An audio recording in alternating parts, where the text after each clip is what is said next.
Merhabalar arkadaşlar, nasılsınız? Umuyorum ki hepiniz çok iyisinizdir. Ben çok iyiyim. Bugün yine bir açılımla karşınızdayız. Bu sefer yarım kalan hikayelere bakacağız. Yarım kalan aşklar, yarım kalan tamamlanmamış hikayeler. Gündemde şu anda enerjiler nedir ve olası yakın gelecekteki enerjilere bakacağız. Eğer siz de hikayenizin yarım kaldığını düşünüyorsanız, bir şekilde böyle hissediyorsanız, tamamlanmamış bir şeyler varsa hikayenizde arkadaşlar, o zaman bu açılım tam size göre. Deste seçmeli olacak. 2 adet destem var. İlk destem modern klasik tarot destesi. Şu şekilde. İkinci destem ise mavi evrensel tarot destesi arkadaşlar. İlk deste ve ikinci deste olarak seçiminizi yapabilirsiniz. Bakalım yarım kaldığını düşündüğünüz ya da gerçekten yarım kalan, ki siz öyle hissediyorsanız zaten muhakkak bir yarım kalmışlık var demektir. Biliyorsunuz arkadaşlar, kapatılmayan dosyalar, tamamlanmayan konuşmalar, yarım kalmışlık hissi e, düşüncenizin ve enerjinizin sürekli olarak o tarafa akmasına neden olur. O nedenle bakalım, eğer böyle bir durumun içindeyseniz bu tamamlanmamış, yarım kalmış hikayede durumlar, enerjiler nasıl? Evet arkadaşlar, tekrar şöyle bir göstermek istiyorum desteleri. 2 adet deste kullanacağım. İlk deste siyah olan modern klasik tarot destesi. İkinci deste ise mavi olan evrensel tarot destesi arkadaşlar. Ve seçiminizi yaptıysanız eğer, ben ilk deste olan modern klasik tarot destesinden, yani siyah desteden başlamak istiyorum. Bakalım enerjiler ne durumda yarım kalan hikayelerde?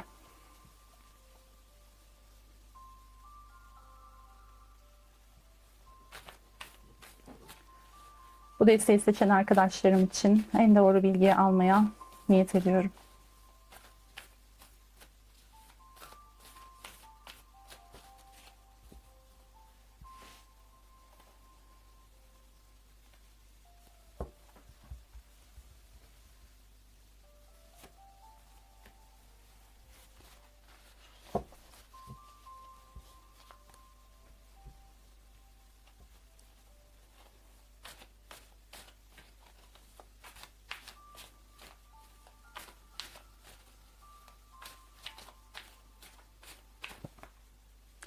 Arkadaşlar, bu dönen kartların ikisini de alacağım.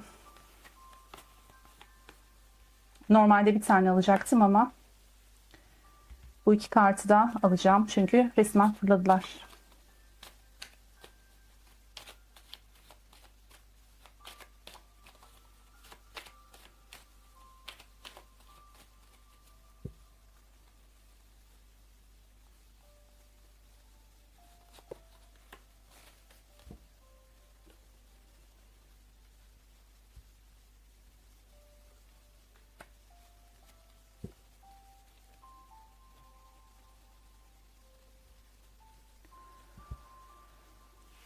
Şöyle yapalım.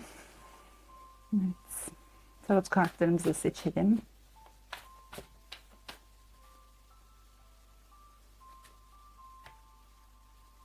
Şenleri aldım.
Evet arkadaşlar, gerekirse ekstra kartlarda çekeceğiz her zamanki gibi. Eğer desteğe ihtiyacımız olursa.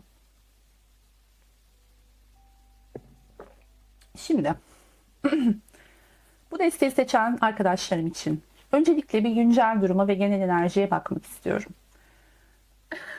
Özür dilerim. Şimdi arkadaşlar, burada sevgi dolu kadın kartı çıkmış. Bunu kadın olun erkek olun fark etmez. Enerji olarak alıyorum. Yani genel enerji. Bu yarım kalmış hikayede beni dinleyen taraf, şu anda beni dinleyen taraf sevgisine o kadar çok inanıyor ki, yani hikaye yarım kalsa bile, aradan çok uzun bir zaman geçmiş olsa bile duygularına o kadar güveniyor ki sanki asla bitmeyecekmiş gibi. Yani o sevgi, o iyimserlik, karşı taraf her ne yapmış olursa olsun asla bitmiyor gibi arkadaşlar. Siz, beni dinleyen taraf, en çok bu kişiye duyduğunuz sevgiye güveniyorsunuz. Yani belki de bu bağlantıdaki inandığınız, en çok inandığınız ya da inandığınız tek şey diyebiliriz. Öyle bir sevgi var ki içinizde, o kadar şefkatli, merhametli bir sevgiyle seviyorsunuz ki, o kadar güzel duygularla bağlısınız ki, yani sanki bu ilişki bitmiş olsa bile bu sevgi hiç bitmeyecekmiş gibi geliyor size. Ve siz gerçekten zamanında bir takım yatırımlar yapmışsınız. Yani zaman, emek gibi, ya da bunlar maddi yatırımlar da olabilir tabii ki. Burada gerçekten bir yatırımınızın olduğunu, yani bu bağlantıya, bu ilişkiye, her neyse arkadaşlar, buraya bir takım yatırımlar yaptığınızı görüyoruz. Belki de bu yaptığınız bu yatırımlar, mesela çok zaman ayırmışsınızdır, çok özverili davranmışsınızdır, fedakar verici davranmışsınızdır. İşte bu gibi konular sizi zaten ilişkiye daha çok bağlamış. Ve sevginiz, dediğim gibi, inanılmaz derecede sevginize inanıyorsunuz. Bu konuda kendinize olan güveniniz tam. Ve sanki siz bu yarım kalmış hikayede kendinizi izole etmiş gibisiniz arkadaşlar. Yani dışarıda bir takım eğlenceler, sosyal ortamlar oluyor. Hayat bir şekilde akıyor. Ama siz kendi alanınızda, kendi bahçenizdesiniz sanki. Şu şekilde resmedilmiş kartında üstünde zaten. Yani ben kendi alanımda mutluyum. Dışarıda her ne oluyorsa olsun. Herkes mutlu olsun. Ben çok fazla böyle bu ortamlara girmek istemiyorum. Yeni insanlar tanımak istemiyorum. Kendi alanınızda mutlusunuz. Hani sanki birçok şeye de sahipsiniz. Birçok anlamda maddi manevi olarak da bir rahatta gibisiniz sanki. Hani öyle çok büyük bir sıkıntınız yok gibi görünüyor. Fakat kendinizi sanki bu alana hapsetmiş gibisiniz. Ve diyor ki bu kartın üstünde, ruhsal olarak dinlenmelisin. Kalabalıktan uzaklaşıp kendine baş başa kalmalısın. Şu iki kart birbirine çok uyumlu geldi. Siz resmen kalabalıklardan kaçıp kendi alanınızda izole oluyorsunuz ve bundan da oldukça mutlusunuz arkadaşlar. Yani şikayetçi de değilsiniz aslında. Ve belki de bu bağlantı sizi geçmiş dönemden bugüne kadar çok fazla yormuş olabilir. Dinlenmeye ihtiyacınız olabilir. Ruhsal ya da mental anlamda cidden çok yorulmuş gibi görünüyorsunuz arkadaşlar. Yani kendi alanınızda bu şekilde vakit geçirirken bir yandan da düşünüyorsunuz. Neden yarım kaldı bu hikaye? Neden tamamlayamadık? Şimdi burada nedenlerine bakacağız arkadaşlar. Ama bunlar üzerine çok fazla kafa yorduğunuzu görüyorum. Yani neden yarım kaldı, nasıl olacak, geçmişte neler olmuştu, gelecekte neler olacak gibi beyninizi çok fazla meşgul eden bir konu bu. Kendi alanınızda düşündüğünüz konu. Ama tabii az önce de bahsettiğim gibi bunları düşünürken inanılmaz da bir sevgi dolusunuz. Peki, kartlara bakalım.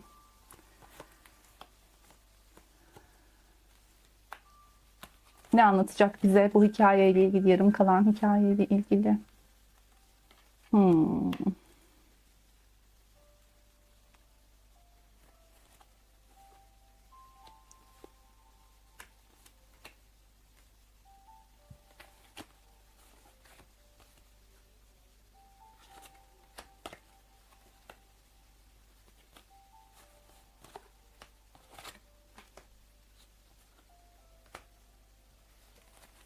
Tabii bir de bunların yanı sıra olası gelecek kartları da çekeceğim arkadaşlar.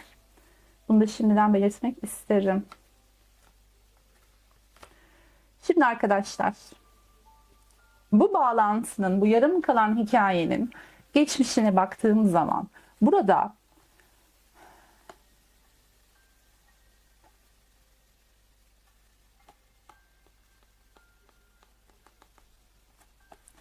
sanki arkadaşlar bakın, şimdi aslında hikayenizin geçmişinde bir şeyler sanki başlangıçtan hemen sonra gibi görünüyor, daha çok askıya alınmış gibi. Bunun sebebi aranızdaki bir takım uyumsuzluklar olabilir. Çünkü şurada da çıkmıştı, o alt sırada da çıkmıştı. Şimdi orayı yorumlarken de bahsedeceğim.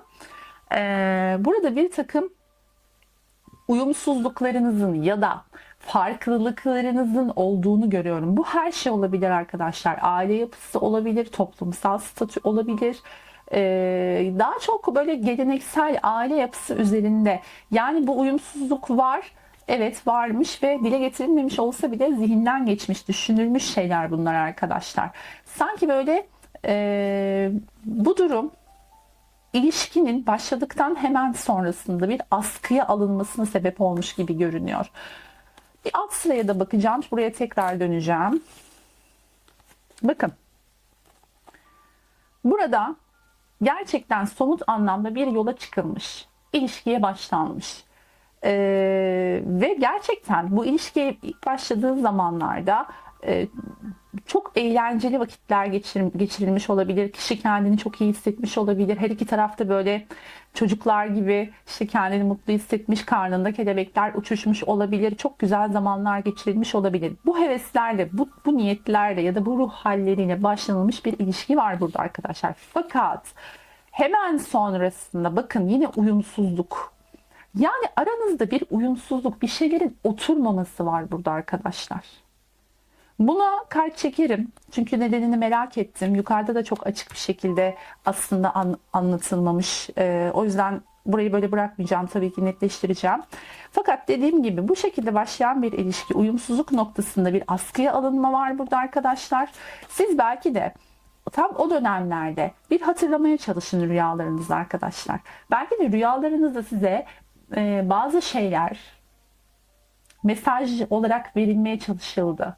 Siz belki bunları fark etmediniz. Fakat burada mesajcı rüyalar diyor. Yani durumun belki de siz farkındaydınız ama kabullenmek de istememiş olabilirsiniz ya da görememiş de olabilirsiniz arkadaşlar. Burada bir askıya alınma durumu var. Yani ahlaki açıdan ya da geleneksel açıdan her neyse o aranızdaki farklılık, işte onun ön yargısını kırmak için bunun yaşanması gerekiyormuş. Örnek veriyorum. Karşı taraf sizinle bir uyum içerisinde, yani her ne kadar iyi başlamış, güzel başlamış olsa da sizinle bir uyum içerisinde olamayacağını anlayıp sizden uzaklaştıysa, işte bu ön yargılarını kırması için zaten bu ayrılığın, bu kopuşun yaşanması gerekiyormuş arkadaşlar. Yani tamam, çok güzel vakit geçiriyoruz ama aramızda bir uyumsuzluk var, bir farklılık var. Yani buna çözüm bulmak yerine uzaklaşan bir karşı taraf hissediyorum burada. İşte onu, ön yargılarını bu noktada kırıp çözüm bulmaya yönlendirmek için zaten sanki bu yarım kalmışlık yaşanmış geçmişte gibi görünüyor. Çünkü bakın, bakış açısını değiştirmesi gerekiyor kişinin bir konuda. Bu uyumsuz bulduğu konu hakkında ve belki de sizin rüyalarınız olabileceği gibi, yani size belki rüyalarınızda bazı şeyler gösteriliyordu. İlk yorumum bu olmuştu. Ama şu anda bir ihtimal daha var. Şöyle ki, bu karşı tarafa da gösteriliyor olabilir. Şu an tam sezgilerle, rüyalarla, yani geçmiş dönemde, yakın bir geçmişten bahsediyorum. Onun da rüyalar aracılığıyla, sezgiler aracılığıyla ona da bir takım şeyler gösterilmeye çalışılıyor olabilir arkadaşlar. Belki çok sık rüya görüyordu. Belki bu konuyla ilgili mesajlar geliyordu, anlıyordu ya da anlamıyordu. Orasını bilemiyoruz tabii arkadaşlar. Ama burada bir ön yargı ve uyumsuzluk meselesi var. Peki, gündemdeyse arkadaşlar, bakın şimdi buradaki bu mevzu işe yaramış olacak ki, yani Bu hani dedim ya, ön yargılarını kişinin kırması açısından olması gereken bir kopuş, bir ayrılık. Belki de sizin ön yargılarınız vardı arkadaşlar. Bunu kendinize göre de alabilirsiniz. Eğer böyle bir durum varsa, kişilerin her iki taraf için de geçerli. İşte o ön yargılarını kırıp bakış açısı değişikliğine gitmesi için bu kopuşun yaşanması ve bu hikayenin yarım kalması gerekiyormuş dedik ya. Burada bakın, bu işe yaramış olacak ki burada bir yeni bir sayfa açmakla ilgili bir gündem var arkadaşlar. Bununla ilgili bir başarı var. Yani kişi burada karşı tarafsa bu, eğer ki ağırlıklı olarak öyle görünüyor zaten, bunu bir başarı olarak görüyor. Yani bu ön yargıyı kırıp o tabulara takılmak, işte o uyumsuzluklara takılmak yerine çözümlerle gelmeye başlamak ya da en azından bunları zihninden geçirmek gibi konularda bir başarı elde etmeye başladığını görüyoruz gündemde şu anda. Haberiniz var ya da yok, ya da hala bir iletişim aldınız ya da alamadınız, bunu bilemiyorum arkadaşlar. Fakat burada dediğim gibi bununla ilgili kesinlikle bir başarı söz konusu. Bakın, kişi burada bir şeylere uyanıyor. Burada belki bu mesajcı rüyalar aracılığıyla da olabilir. Sistemin ona farklı farklı işaretler gönderdiğini ya da o bakış açısının mutlaka değişmesi gerektiğini ifade eden bir takım sinyaller gönderiyor ve kişi bunları anlamaya başlıyor olabilir. Gerçekten bu konuda gündemde bir başarı var.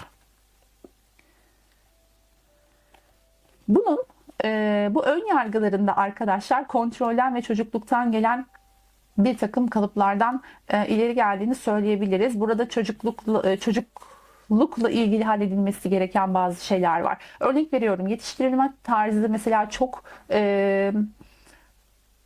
nasıl derler? Mesela çok tutucu bir ailede yetişmiş olabilir ya da çok geleneksel bir ailede yetişmiş olabilir. Çocukluktan itibaren bu kalıplar artık ona yerleştirilmiş olabilir. Bu bakış açısını değiştirmesi için yaşanan bir şey bu. Bu bağlantının yarım kalması. Ve bakın arkadaşlar, kontrol ve çocukluk kalıpları çıktı burada. Yani kendini bir mertebe yukarı çıkarabilmesi için, ilişkisini bir mertebe yukarı çıkarabilmesi için ve bu kalıpları yıkması için işte çocukluktan gelen bu şeyleri yıkması gerekiyormuş arkadaşlar. Gündemde şu anda kendi çocukluğuyla ilgili bir takım konular söz konusu olabilir. Bütün bu işaretler ona bir şekilde geliyor olabilir. Çocukluk anılarını çok fazla düşünüyor olabilir. Çünkü neden? Bunu böyle düşünmesinin sebebi sistemin onu düşünmeye yönlendirmesi. Çünkü bazı işaretler alması gerekiyor arkadaşlar. Bazı şeylerin farkına varması gerekiyor. Karşınızdakinin çok kontrolcü bir kişi olduğunu görüyoruz. Belki de bu bağlantının yarım kalmasının, bu hikayenin yarım kalmasının sebebi onun bu kontrolcülük duygusuyla alakalı olabileceğini düşünüyorum burada. Bunun yanı sıra arkadaşlar şöyle bir yorumum daha olacak. İkinci bir ihtimal olarak lütfen hani kendinize uyacak şekilde alın. Burada çocuklarla ilgili bir mesele de olabilir. Mesela kendi çocukları vardır ve onların hayatlarıyla ilgili kontrolü elinde tutabilmek için belki de bu hikayeyi yarım bırakmıştır. Yani çocuklarıyla ilgili bir meseleden dolayı da yarım kalmış olabilirsiniz. Öyle olması gerektiğini düşünüyordur. Aslında çözüm vardır ama çözümü görememiştir geçmişte. Hani şu anda bunu yeni fark ediyor olabilir. Çünkü bu kontrol duygusunu, yani onların hayatlarını kontrol altına almak için eğer bu bağlantıyı yarım bıraktıysa, bundan dolayı uzaklaştıysa arkadaşlar, o zaman bu konunun da gündemde fark edilmeye başlandığını görüyoruz. Yani kendisinin de bir hayatının olduğunu, sadece kendini çocuklarına adamak yerine kendisi mutlu olursa onlara da bir faydasının olabileceğini, belki de bunu fark etti arkadaşlar. Şu anda gündemde olan bir şey bu. Eğer çocuğu varsa bu kişinin kesinlikle böyle bir durumda söz konusu. Yani o üzerlerindeki o aşırı kontrolcülükten belki biraz kurtulmak, bundan sıyrılmak. Çünkü burada değnek dörtlüsü var arkadaşlar. Değnek dörtlüsü bu konularda bu kişinin bir mertebe, bir level atladığını diyelim. Yani bir level yukarı çıktığını, belki bazı şeylere uyandığını gösterebilir bizler için. Değnek dörtlüsü, kontrol ve çocukluk kartı. Peki bu kısımda yakın olası gelecek enerjisine bakacağız. Daha sonrası dediğim gibi olası gelecek kartları da açacağız. Ama şuraya bir bakalım öncelikle. Bakın burada arkadaşlar kesinlikle bir uyanış var. Bu bahsettiğim konularla ilgili kişi bir uyanışa geçiyor yakın gelecekte. Mahkeme kartı, içe dönüş ve kavuşma kartı var arkadaşlar. Bir araya gelmesi. Şimdi siz diyorsanız ki bu hikaye yarım kaldı. Bizim tekrar bir araya gelme ihtimalimiz acaba olabilir mi diyorsanız bakın. Burada arkadaşlar bir araya geliş görüyoruz. Fakat bu bir araya geliş size ne vaat eder ona bakacağız yakın gelecekte. Evet, bir araya geliş var. Bu hikayenin yarım kalmadığını, aslında hani tam olarak bitmediğini size ifade edecek, bunu size gösterecek bir gelişme olabilir. Bir araya geliş var ve bu bir araya geliş biraz romantik bir araya geliş. Yani böyle özlem dolu, özlemle birbirine sarılmak şeklinde bir araya geliş.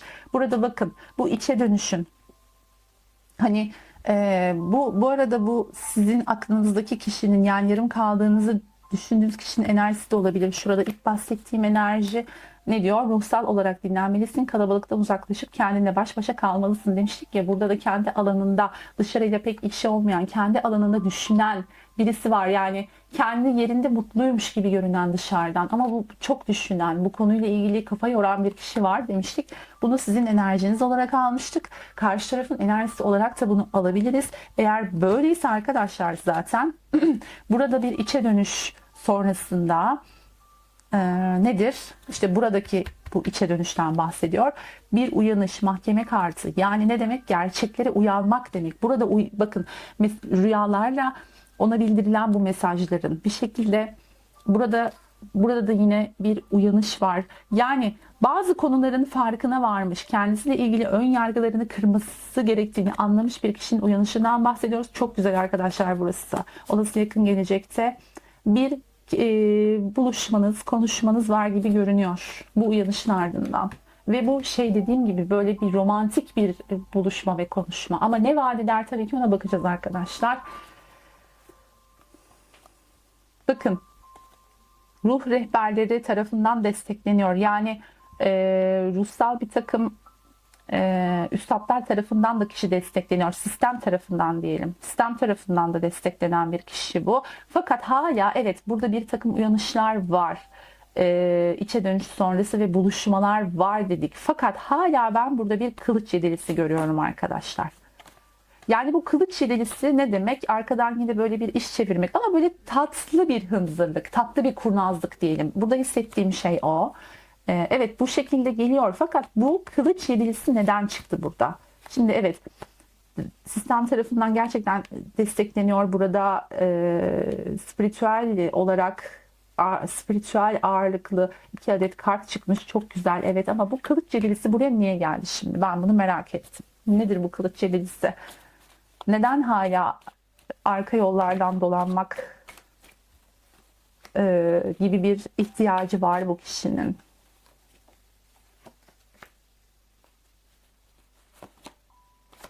Arkadaşlar, çünkü kişi, şimdi yarım kalan hikayelere bakıyoruz ya, kişi evet burada bir takım uyanışlar yaşıyor. Okey, çok güzel.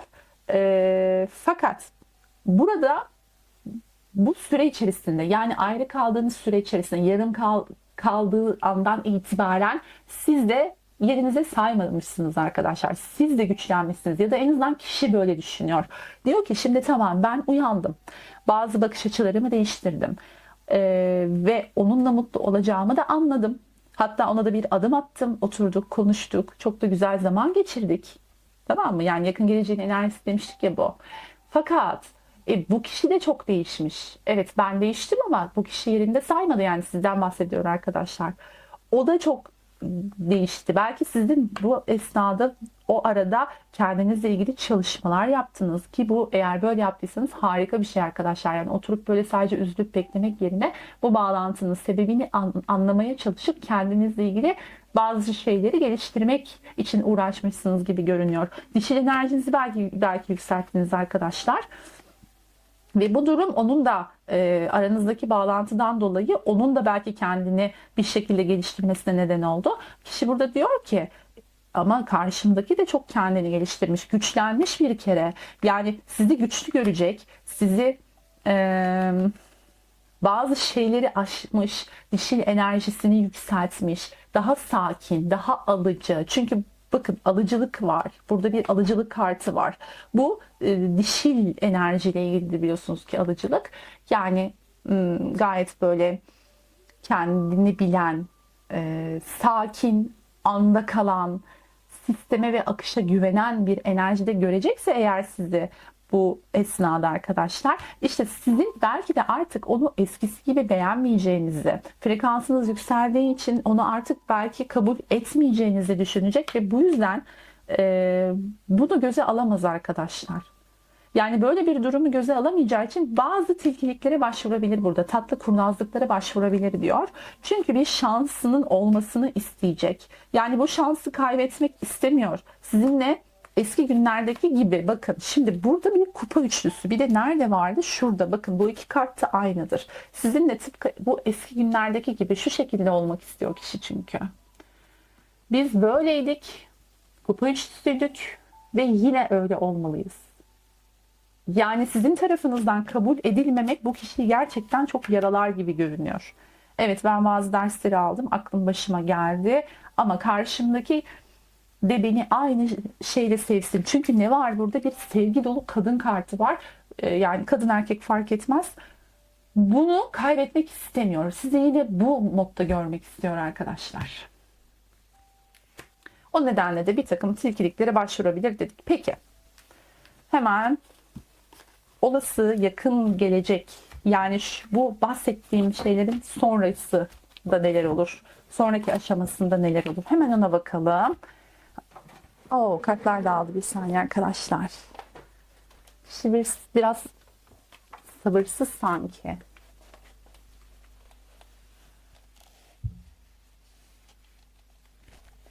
Evet.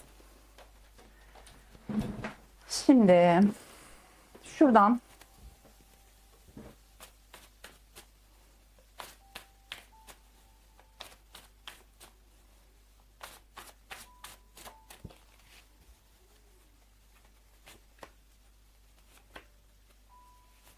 iki kart geldi peki.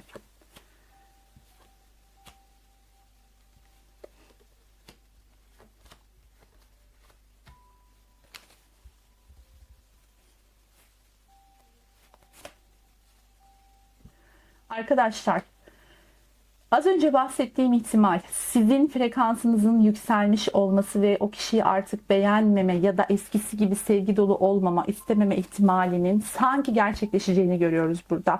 Siz her ne kadar çok bekleseniz de hikayenin yarım kaldığını düşünseniz de ve bu hikayeyi tamamlamak isteseniz de karşınıza değişmiş bazı konularda bakış açısı değişmiş bir kişi gelmiş olsa bile arkadaşlar siz sanki bu kişiyi ya gerçekten eskisi gibi istemediğinizi fark edeceksiniz gibi görünüyor ya da öyle hissettireceksiniz gibi. Şimdi siz diyorsunuz ki bu kişi geldiği zaman evet yaşanmışlıklarımız var, güzel zamanlar geçirdik. Belki de aramızda bir ruhsal bağlantı var. Fakat sen bana geçirdiğimiz bütün güzelliklere rağmen sen bana hep cimri davrandın, duygularını verme konusunda. Belki beni uyumsuz gördün. Belki de sen beni zamanında beğenmedin ya da kendine layık görmedin. Bazı uyumsuzluklar olduğunu düşündün. Ahlaki konudan belki yani ahlaki açılardan ya da geleneksel açıdan sana uygun olmadığımı düşünmüş olabilirsin. Her neyse arkadaşlar bunu lütfen kendinize göre alın. Siz bu şekilde konuşuyorsunuz sanki o kişi geldiği zaman. Bana karşı çok cimri davrandın ve beni hayal kırıklığına uğrattın. Beni melankolilere sürükledin. Yalnız bıraktın. Belki senin yüzünden çok kötü zamanlar geçirdim. Uykusuz geceler geçirdim. Evet. Bu şekilde konuşuyorsunuz arkadaşlar. Yani sanki aranızdaki konuşma evet şöyle bir güzel zaman geçirme, hasret giderme faslından sonra tamam yedik içtik eğlendik. Şimdi gel bakalım gerçekleri konuşalım moduna geçiyorsunuz sanki şu aşamadan sonra arkadaşlar. Bakın bunu bu şekilde bir enerji var sanki ve bunun üzerine gözünde daha çok büyüdüğünüz ve sizin için gerçekten bir şeyler yapması gerektiğine tam olarak ikna olan bir kişi görüyorum burada arkadaşlar. Sizin bu tutumunuzun üzerine. Bunu açıkça söylersiniz ya da belli edersiniz. Bunu tabii ki bilemiyorum ama siz burada arkadaşlar bakın alıcılık kartı da çıkmıştı. Dişil enerjinizin yükseldiğini kişiye karşı görüyoruz bu esnada. Yani bu ayrılık sürecinde, bu yarım kalmışlık sürecinde bir kararsızlık var. Siz sanki böyle hareketsizsiniz. Hani artık ben yoruldum bazı şeylerden. Herhangi bir şeyi yönlendirmek istemiyorum. Tamamen sana bırakıyorum. Artık senin yeteneğine kalmış. Senin beni tekrar kazanma çabana kalmış der gibi bir haliniz var arkadaşlar. Ve bunun üzerine gerçekten kişinin çabaladığını göreceksiniz gibi görünüyor. Evet arkadaşlar, siz bu tutumda devam ettikçe kişinin bazı adımları attığını göreceksiniz. Fakat çok büyük adımlar beklemeyin. Ufak ufak adımlar olacak bunlar. Gerçek adımlar ama ufak ufak adımlar olacak. Çünkü kişi de birdenbire zaten değişemez. Bu kişi zamanında cimri ise duygularını size verme konusunda ya da sizi hayatına alma, hayatını paylaşma konusunda cimri ise zaten bir anda çok cömert davranamaz. Kendine göre kendini aşmış şekilde yavaş yavaş adımlar atabilir. Siz bu tutumunuzu sürdürdüğünüz sürece sizin arkadaşlar bu emeklerinizde değeceğini görüyoruz burada. Tılsım yedilisi. Evet, siz hem bu emeklerinizin karşılığını alacak gibisiniz hem de burada benim beklediğim şekilde gelene kadar ben hareketsiz ve sabitim diyorsunuz kişiye. Yani güzel bir tutum. Ben bunu çok beğendim. Ve siz böyle yaptıkça karşınızdaki kişi de gerçekten bir kılıç şövalyesi. Belki bazen öfkelenebilir, bazen kendine yediremeyebilir ama arkadaşlar sakin bir şekilde kalmaya devam ettiğiniz sürece ve istediğiniz adım gelene kadar bu tavrı koruduğunuz sürece istediğinizi alacaksınız gibi görünüyor. Peki, o zaman son olarak yine bir büyüye danışalım. Bir büyüye soralım bakalım. Nedir size tavsiyeler bu konuyla ilgili? Yarım kalmış hikayeler. Bu desteği seçen sevgili arkadaşlarım için. Bu yarım kalan hikayenin tavsiyesi ne olur? Dedik. Attı kendini kart. Yolun açık diyor arkadaşlar melekleriniz.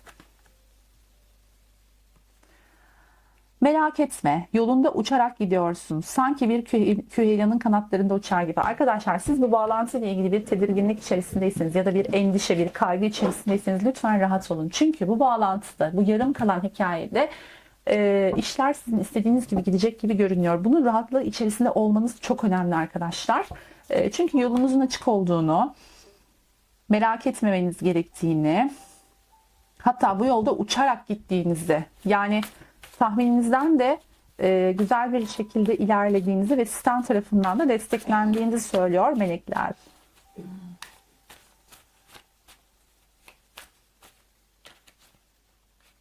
Şunu alacağım. Değneklerin dokuzlusu geldi Rumi'den. Hindistan'ı rüyalarında görmek için fil gibi olman gerekir. Arkadaşlar, Hindistan'ı rüyalarında görmek için fil gibi olman gerekir. Bu ne demek biliyor musunuz? Siz eğer gerçekten yaşamak istediğiniz şey az önce anlattıklarımız da bu bağlantıda. O zaman sizin buna kesinlikle inanmanız gerekiyor arkadaşlar. Yani burada acaba olur mu olmaz mı şüphesini bir kenara bırakıp kesinlikle hikayenin sizin istediğiniz şekilde. Çünkü siz kendinizi geliştirmiş, yüreğini temiz tutmuş, sevgi dolu kadın şeklinde gelmiştiniz. Burada gerçekten iyi niyetlerle sevdiğinizi ve açılımın başında da bahsettiğim gibi sevginize inandığınızı, kalbinizin çok saf ve temiz olduğunu görüyoruz. Bu kart çok pozitif bir karttır. Çok sevgi dolu bir karttır arkadaşlar. Burada yani gerçek bir, saf bir sevgi vardır. Siz bu şekilde sevdiğiniz için ya iyi niyetle yaklaştığınız için arkadaşlar sistem tarafından kesinlikle destekleniyorsunuz. Hindistan'ı rüyalarında görmek için fil gibi olmak gerekir. Evet, sen fil gibi olursan Hindistan'da rüyalarında görebilirsin.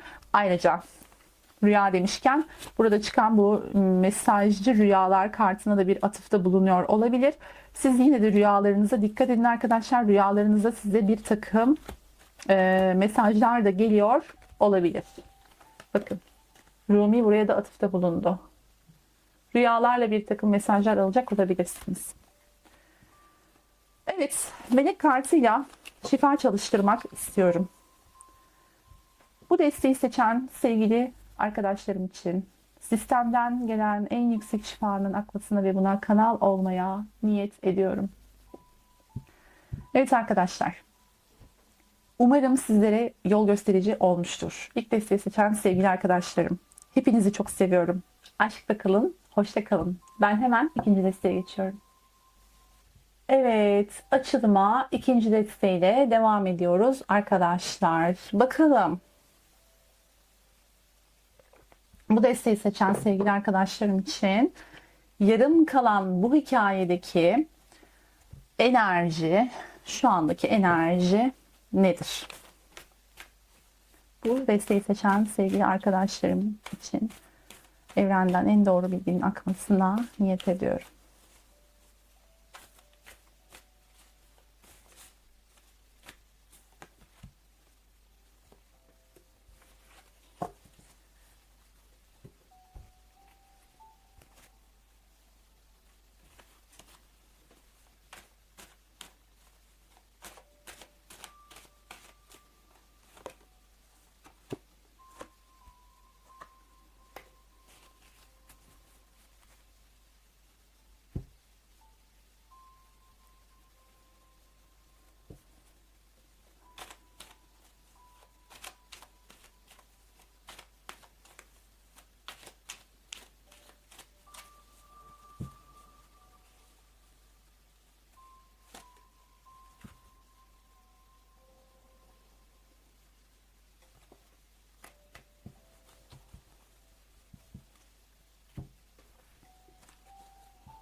Evet, böyle daha net oldu sanırım.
Evet arkadaşlar.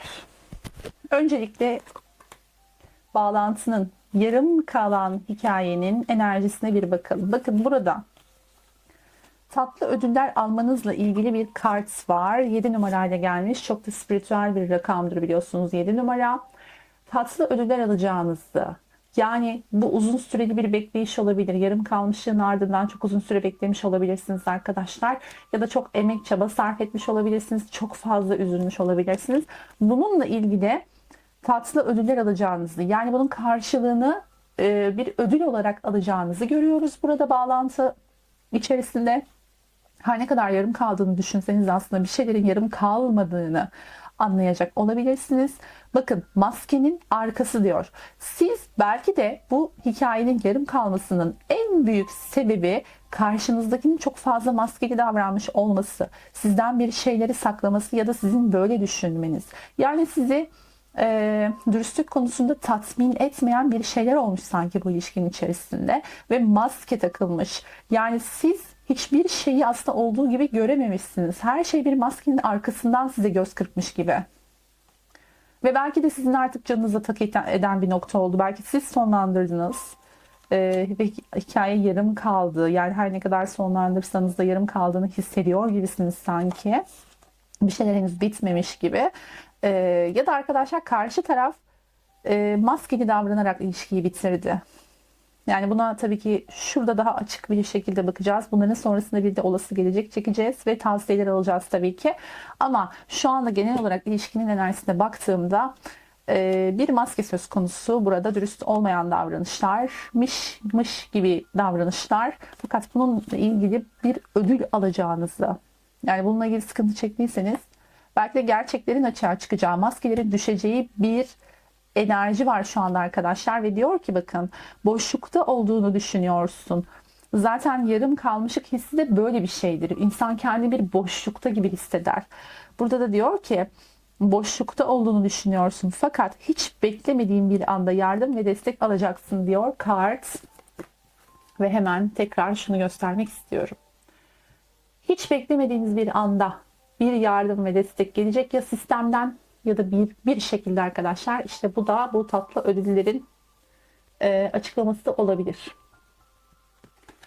Yani burada gerçekten beklediğinize değecek.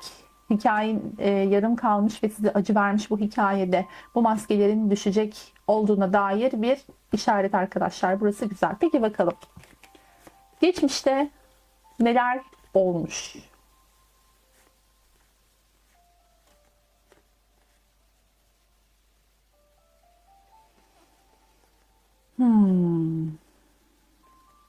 Evet.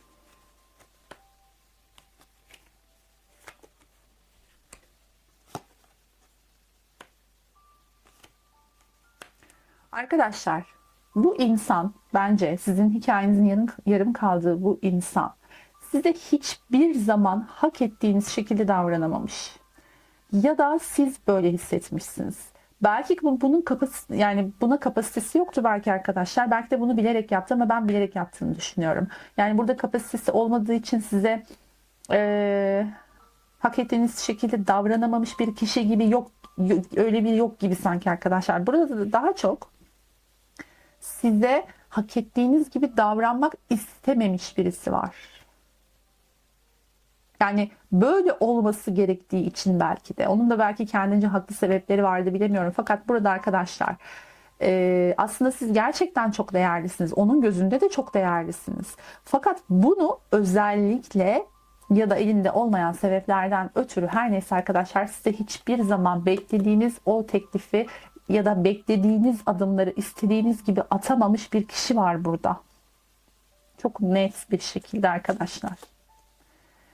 Yani siz belki bence tabii ki hani daha fazlasını istemek, her şeyin en iyisine layık olduğunu düşünmek şahane bir duruştur. Siz böyle düşündünüz belki her zaman ya da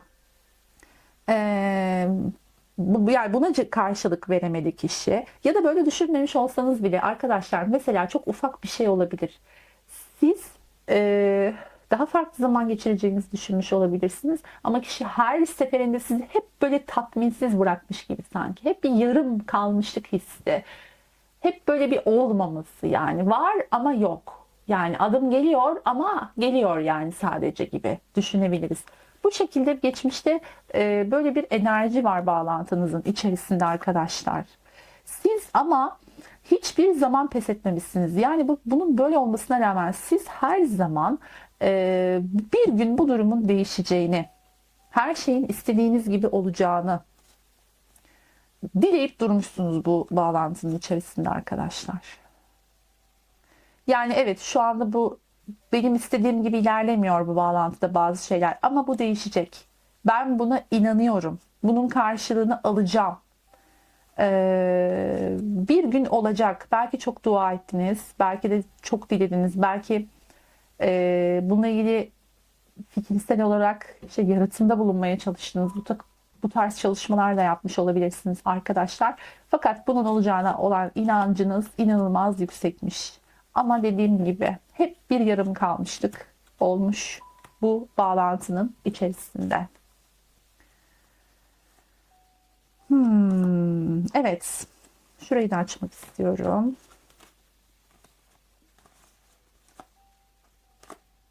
Arkadaşlar bakın. Şimdi şu anda gündemde. Sizin bu inancınız aslında işte boşa bir inanç değil. Ama burada sizin beklentileriniz de aslında yüksek gibi. E, Yani yüksek derken şöyle. İnancınızı hiçbir zaman kaybetmiyorsunuz. Kişinin belki de yapabileceğinden çok çok daha fazlasını hayal ediyor olabilirsiniz. Belki de bu yüzden tatminsiz kalıyorsunuz. Yani tamam, fazlasını az önce de belirttiğim gibi her zaman en iyisine layık olduğunu düşünmek güzel bir şeydir ama karşınızdaki insanın da biraz kapasitesiyle de alakalı bir şeydir bu. Yani böyle bir durumda ya kişiyi olduğu gibi kabul etmek ya da o kişiden uzaklaşmak, bunu yapabilecek farklı bir kişiye yönelmek daha sağlıklı olur deriz ya hani. Öyle bir durum sanki söz konusu burada. Fakat bakın, kişinin şu anda gündemde bazı şeylere uyandığını görüyoruz mahkeme kartıyla. Bunun farkına vardığını görüyoruz artık. Yani bu şekilde davranarak sizi daha fazla idare edemeyeceğini, belki de bu yüzden hikaye yarım kaldı. Belki bu yüzden bir ara verilmiş gibi. Çünkü burada kişi artık sizi belli bir yere kadar sanki tatmin etmiş ve belli bir yerden sonra artık bunu idare edecek bir tarafı kalmamış bunun. Belki siz res çektiniz ama bu çok düşük bir ihtimal. Bence burada sizin artık res çekmekten ziyade bunu böyle tavırlarınızla, hareketlerinizle belli etmeye başladığınızı da görüyoruz. Yani kendinizi daha iyisine layık olduğunu, en azından bunu beklediğinizi çeşitli yollarla bu kişiye ifade etmeye çalışıyor olabilirsiniz. Geçmişte bunun için gerçekten çabalamışsınız. Fakat bakın arkadaşlar, burada bir uyanış var, atılım var. Bu kişi size çok belli etmese de bazı şeylerin farkına varmış ve bu farkına vardığı şeyleri şu anda hayata geçirmeye çalışıyor gibi. Yani bunun planlarını yapıyor diyelim. Ama size hiç bunu çaktırmıyor olabilir. Eskisi gibi devam ediyor olabilir. Bakın ne dedi burada zaten? Maskeler düşecek. Bu maskeler düşecek arkadaşlar. Burada maskeli davranılan bu durumlar bitecek. Çünkü burada bir ego var. Yani kişi her ne kadar değilse de tamam, ben sana bugüne kadar hiç hak ettiğin şekilde davranamadım, böyle gelemedim, artık bundan sonra bu şekilde yapmayı planlıyorum dese bile, yani böyle düşünse bile bunu diyebilecek kadar henüz egosuyla barışmış biri değil bu kişi gibi görünüyor arkadaşlar. Ama bir uyanış kesinlikle gündemde var. Sanki şöyle söyleyelim. Bununla ilgili bir adım planlıyor gibi. Yani bugüne kadar hiç istediğiniz gibi gelmemiş dedik ya. İşte en azından bunu bir denemekle ilgili.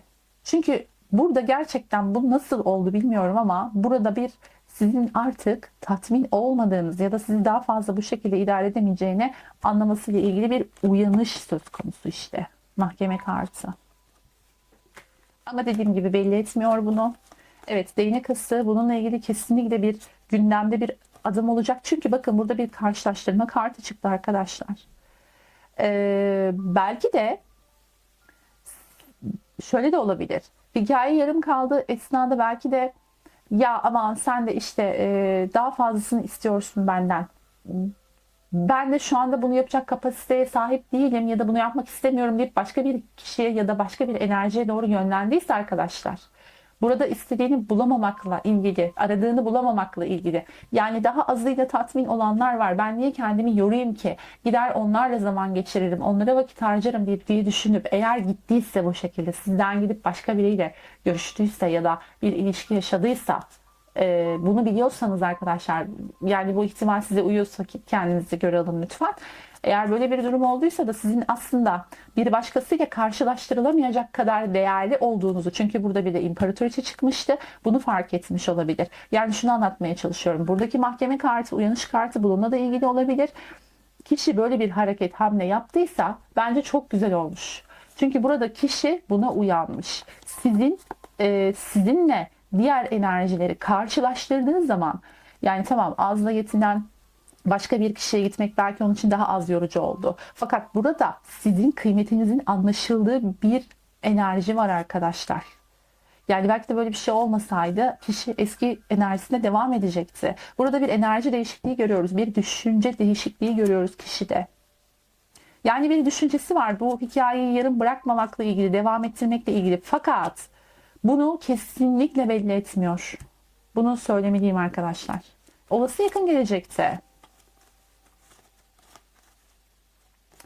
Bir kere arkadaşlar bu belli etmiyor dedim ya, belki size soğuk davranıyor, belki cool davranmaya çalışıyor. Belki o karizmasını, gözünüzdeki karizmasını kaybetmek istemiyor.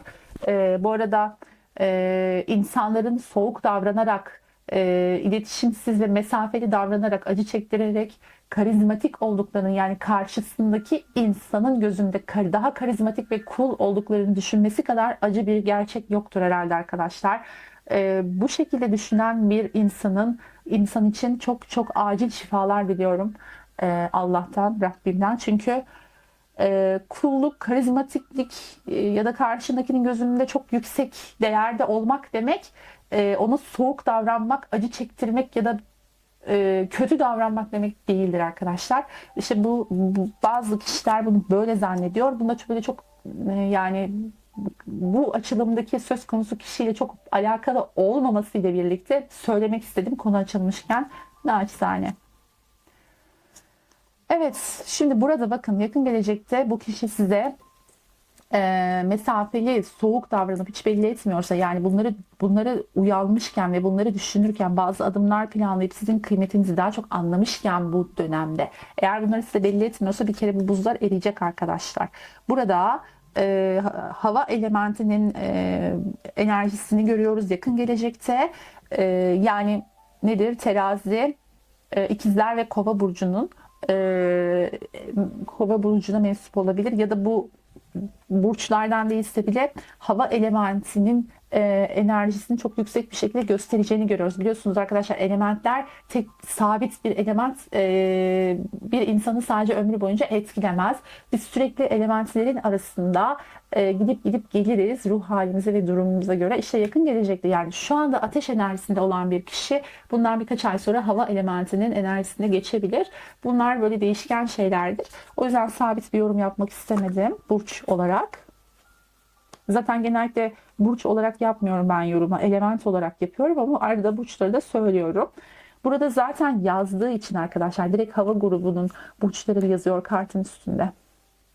Her neyse. Şimdi burada arkadaşlar yakın gelecekte bu buzların erimeye başladığını, yani bu kişinin artık bu sert duruşunun ona bir fayda sağlamayacağını, bu gizemli maskeli duruşunun bir fayda sağlamayacağını görüyoruz. Belki de açılımın başında dedim ya hani maskeler düşecek diye. İşte burada arkadaşlar bu buzların eridiğini görüyoruz. Bu maskeler bu şekilde de düşüyor olabilir. Ve kişi bakın bir yerden ayrılış var burada. Yani şu aşağıdaki kartları da bir açalım. Evet arkadaşlar bakın kesinlikle size bu konuyla, bu kişiyle ilgili bir haber gelecek ve bunun kendisinden geleceğini düşünüyorum. Yavaş giden bir sürecin, kaplumbağa adımlarıyla ilerleyen bir sürecin hızlandığını görüyoruz gelecekte arkadaşlar. Ve siz burada kendinizi daha değerli hissedeceğiniz bazı adımlar alacaksınız. Yani şurada göremediğiniz, kendinizi size değerli hissettiremeyen, bir türlü tatmin etmeyen durumun işte yakın gelecekte, o yakın olası gelecekte burada değiştiğini görüyoruz. Kaplumbağa adımlarıyla ilerleyen bir süreç hızlanıyor. Siz kendinizi daha değerli edeceğiniz bazı adımlar alıyorsunuz ya da bazı bilgiler geliyor karşıdan. Ve burada bir gidiş var, ayrılış. Bunu sormak istiyorum. Nedir bu? Neyle ilgilidir? Yarım kalan, hikayenizin yarım kaldığı kişinin bir yerden ayrılması, taşınması, yolculuk vesaire gibi bir durum söz konusu. Acaba aranızda mesafe mi var? Yol, şehir, mesafe farkı mı var? İki tane yedili kart çıktı arkadaşlar. Tamam, anlaşıldı. Şimdi burada arkadaşlar bu ağırlıklı olarak bu kişinin, dedim ya size şurada belki bazı seçenekleri de olmuş olabilir. Bir karşılaştırma kartı çıkmıştı. Eğer sizin bilginiz dahilinde ya da değil, yani biliyorsunuz ya da bilmiyorsunuz, bilemem arkadaşlar, ama burada eğer böyle bir durum söz konusuysa burada denediği bazı deneyimlerin, yani karşılaştırma kartına çıkan bazı deneyimlerin beklediği gibi olmadığını Az önce de zaten buna benzer bir yorum yapmıştım. Beklediği şeyi alamadığını bu denemelerden, onu da tatmin etmeyen bazı durumların olduğunu ve sizin aslında karşılaştırılamaz olduğunuzu, çünkü sevginizle, özverinizle, sabrınızla farklı olduğunuzu anlayıp bu konuda bir bakış açısı değişikliğine gidip size gelmek var burada arkadaşlar. Bu hikayeyi tamamlamak adına sanki. Tabii ki bu evreden sonra neler olabilir ona da bakacağım birazdan. Ama burada bir size geliş var arkadaşlar. Peki bakalım bu gelişin sonrasında, bu maskenin düşmesinin sonrasında size karşı belki de hak ettiğiniz adımları ilk kez atıyor olmasının sonrasında neler olabilir?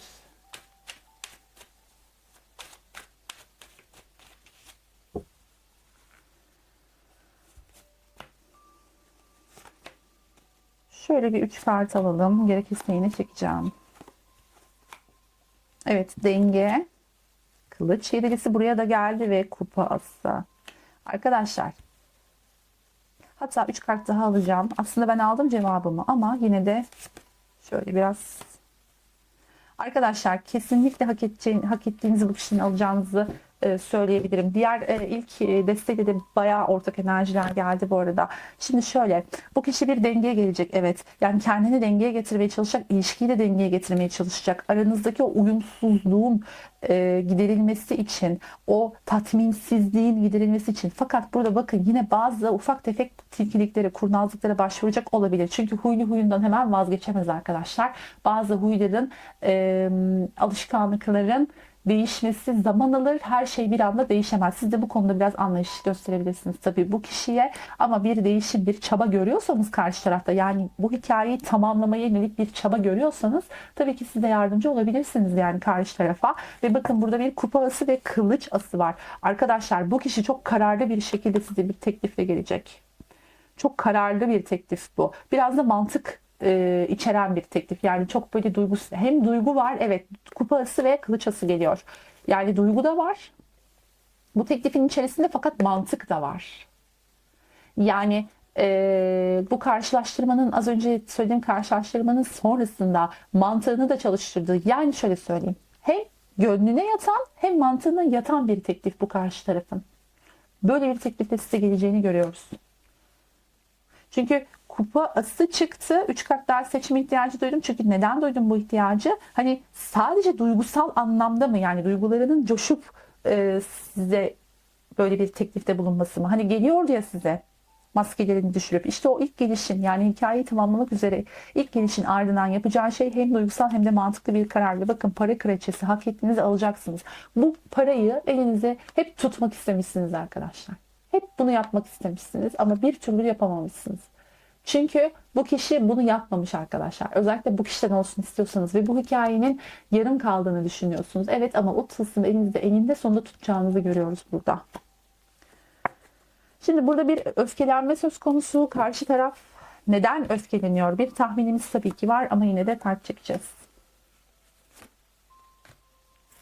Para kralı, para kraliçesi, para kraliçesi ve para kralı çıktı. Arkadaşlar, kişi zaman zaman öfkelenebilir bu süreçte. Çünkü neden biliyor musunuz? Kişinin hiç alışkın olmadığı bir yola sokuyorsunuz. Yani onun aslında bir kral gibi, yani bir prens gibi değil de bir kral gibi olgun enerjilerle size gelmesini hep istemişsiniz ya. İşte aslında kişi bunun için uğraşıyor ve uğraşmak aslında pek de işine gelmese de, yani çok alışkın olmadığı, ona çok uymayan bir durum olsa da bununla ilgili çalışması gerekiyor. Yani size hak ettiğiniz değeri vermesi konusunda çalışması gereken ve olgunlaşması gereken bir kişi var ya burada. İşte bu durum pek aslında hoşuna gitmiyor ama yapacak bir şey yok arkadaşlar. Çünkü bunu yapıyor. Hoşuna gitmese de yapıyor. Ara sıra öfkelenebilir. Bu öfkesinde artık bir şekilde istiyorsanız kişiyi idare etmelisiniz diye düşünüyorum. Çünkü siz zaten bilirsiniz nasıl idare edeceğinizi arkadaşlar. Şurada bir şeye bakacaktım. Neyse, tamam. Peki, o zaman bir büyüye danışalım.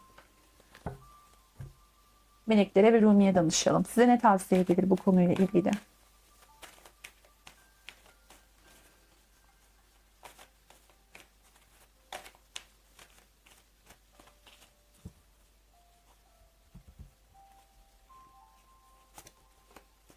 Nefes al dedi melekleriniz arkadaşlar. Nefes al. Yani diyor ki rahatla. Kasma kendini. Rahat ol. Kocaman derin bir nefes al ve bu konuyu meleklerine bırak.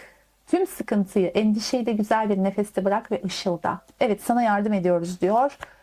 Şurada da zaten ne diyordu? Boşlukta olduğunu düşünüyorsun fakat hiç beklemediğin bir anda yardım ve destek alacaksın diyordu burada da arkadaşlar. Peki Rumi ne der size?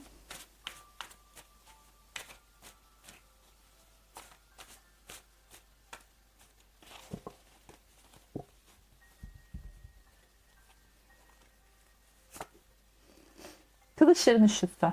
Allah'a yönelmek için keder tüm dünyanın imparatorluğundan daha iyi bir yoldur. Arkadaşlar bunun üzerine kart çekmeyeceğim. Kılıç üçlüsü normalde sevimsiz bir karttır. Evet. Fakat Rumi'de işler biraz tabii değişiyor. Rumi destesinde. Çünkü burada mesajlar var arkadaşlar. Yani olumsuz enerjideki kartlar da desteğe lazım. Hayatta olumlu olduğu kadar olumsuz enerjiler de vardır. Bunu da kabullenmek gerekiyor. Bazen böyle olumsuz kart çıkınca üstüne bir kart daha çekiyoruz ya da çeken arkadaşlarımız var ya. İşte aslında olumsuzu kabullenmemek gibi bir durum söz konusu oluyor orada. Ama burada olumsuz bir şey yok. Neden yok? Çünkü diyor ki Allah'a yönelmek için keder tüm dünyanın imparatorluğundan daha iyi bir yoldur. Yani bak keder çektin, yaşadın. Evet burada da zaten boşlukta olduğunu düşünüyordun. İşte ne bileyim burada maskelerle karşılaştın. Hiçbir zaman hak ettiğini alamadığını düşündün. Çok acı çektin belki. Evet ama bu senin Allah'a yönelmen için bir fırsattı. Bunu böyle görmelisin diyor. Ama zaten bitiyor arkadaşlar bu durum. Yarım kaldığını yani her iki deste içinde bunu söyleyebilirim. Yarım kaldığını düşündüğünüz hikayenin aslında yarım kalmadığına yakın zamanda şahit olacağınızı görüyoruz. Yani yakın bir gelecekte bu kişiden evet adım var.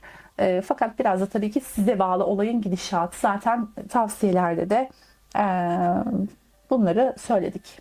Evet. O zaman bu desteği seçen sevgili arkadaşlarım için evrenden akan en yüksek şifanın akmasına ve buna kanal olmaya niyet ediyorum. Arkadaşlar hepinizi çok seviyorum. Kendinize çok iyi bakın. Bir sonraki açılımda görüşmek üzere. Hoşça kalın. Aşkla kalın. Like and subscribe.